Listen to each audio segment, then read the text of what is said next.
Well, we've been working on a campaign. We call it Premier Progress Vision 2026, and it's the vision to rebuild our middle school, which is presently Star-Iva Middle School, and to rebuild it beside Crescent High School, and at that point it will become Crescent Middle School. Really, we've been in need of a middle school for years and years in this district. It's just in about the last 18 months to 2 years, some things came together where we could put together a plan, design a school, and really start talking to the community about it. So what seems like something that's happened quick has actually been 2 years in the making, but in the last month to 6 weeks, we've just been talking to the community about how we got here, what it will cost, and what the future looks like. Our present middle school is really the oldest building in the district, and we've seen 2 dates when the original building was built. It was either 1953 or 54, but either way, it's over 70 years old, and it's beyond its life expectancy. It's also overcrowded now, and when you look at the school, we've had to make a lot of allowances for overcrowded conditions. Like the hallways are narrow, and so for 640 students, we actually have to stagger class change so that they're not too crowded. The classrooms in that building are very small, about 700 square feet, whereas in a modern building it's 850.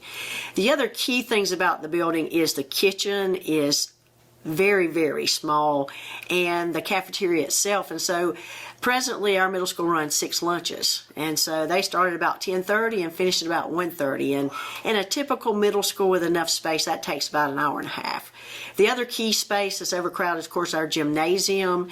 If anybody in the community's been to our band concert, especially the one in December, there was just no room in there. The capacity of the seats in the gym is about 100 people, and so anytime that classroom or that school population gets together, the students have to sit on the floor. And so it's a combination of a very old building and a growing population where really our key spaces are just too small. And we've had to make allowances for that for the last 10 years or so. It's just getting to the point financially where we could come to the community is what's taken a little bit longer to be at this point. The way students learn now too, I mean, you can put 30 students in a small classroom space, but that's not the way they need to learn. That's not how they can have collaborative learning or just enough space for textbooks or Chromebooks or anything that we presently use. In the new school, we will have a gym space that will hold 850, and the cafeteria will hold about that same amount, just in a different way.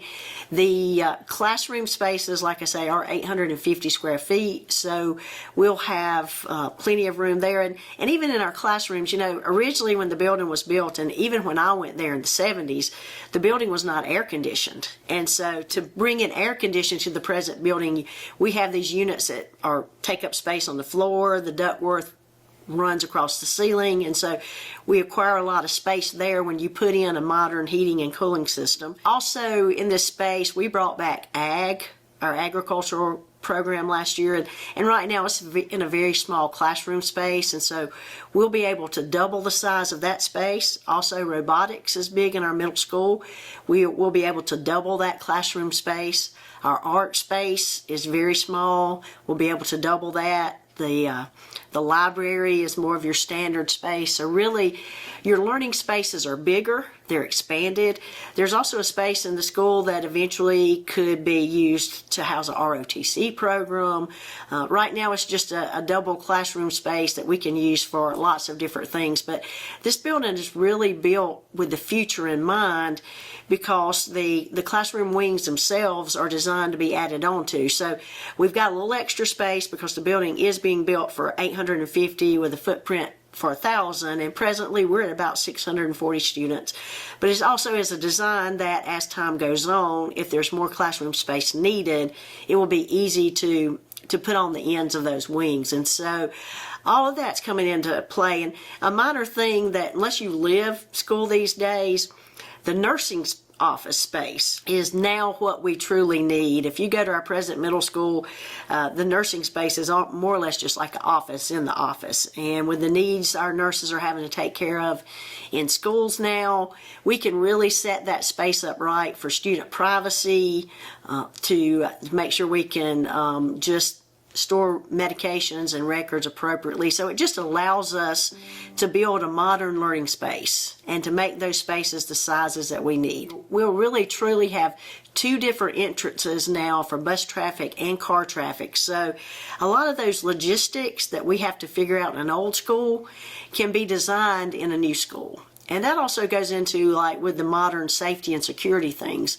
We've done a good job in Anderson School District 3 to add camera systems and secure entryways and everything we can to keep our schools safe. But anytime you build a modern building, you can design those from the core. And so in this building, you'll see the most advanced security systems. It also has a neat space kind of encapsulated within a courtyard that's surrounded on three sides and then a fenced area. So students during the day can go outside and be very secure in that courtyard. We will have the referendum vote on March 10th. With a positive outcome there, we're ready to break ground by May of this year. And then it's a 2-year build, and so realistically, August of 2028, we would be welcoming our first students to Crescent Middle School. That would be our present 5th graders will be the first 8th grade group. And present 4th graders, the first 7th grade, and 3rd graders will be our first 6th grade group. Typically, when you're looking at residents coming in to buy houses, our businesses to come into a community, they look at your school spaces, they look at how well you're performing, they look at the climate surveys and all those factors like that. And so we feel like this school will be attractive to those coming through our community because it will be a modern learning space. It will be built to accommodate the needs of middle schoolers. And I think that's another thing that's important in this conversation is middle school is a difficult time for students. And so giving them an inviting, encouraging learning environment can be the difference between them going on and being successful in high school. And so you take all of those things into account, and I think that's what parents look for. I think that's what businesses look for. They just want to know that a community is invested in education because that is the future. The old building has some features that can be used for smaller groups. I mentioned the way the air conditions are set up is having to be added at a later time. The good thing about that is you can turn on air conditioning in one room and not have to heat or cool the whole building. And so that allows us to think about maybe putting our adult ed program in one of the newer spaces because right now it's in a portable. We also potentially could move an alternative program out there in some of the spaces. I want to look at some options with our local technical colleges, maybe about expanding some things there. So I think there's spaces in that school that some partnerships could be developed and they could be utilized for further things. We've done our best to talk about this in the community, to put information out. And I was checking my calendar today. I think I've done 15 presentations and I've got 7 more before March the 10th. So there's every opportunity for our community members to get information. And then I think from that is just to go cast a vote based on what your vision for the future is. One thing in this process that has really helped us get to this point is we received a $5 million grant from the state as seed money. So what we've been able to do is to take a little bit of that money and go ahead and pay the architectural fees and the design fees because, once getting a school ready to build, you have to have civil engineers and electrical engineers and mechanical engineers. There's so many people that are part of that design process. So with that state grant, we've been able to take some of that money and go ahead and take care of that cost, design the building, and so it's not like we're at a point where we've got to get approval to actually design the school. And so we're in a really good spot. We haven't had to use district money to get to that spot, which I think is very fiscally sound too. But that allows us, we've got a school ready to build. Yes, if you go to our website, there's a link. It's kind of at the top of the page, slightly to the right, and it's called Premier Progress. If you click on Premier Progress, it will tell you probably everything you want to know about that school and more. It will tell you about the tax implications. It will tell you how we got here and just anything and everything related to making a decision about the school.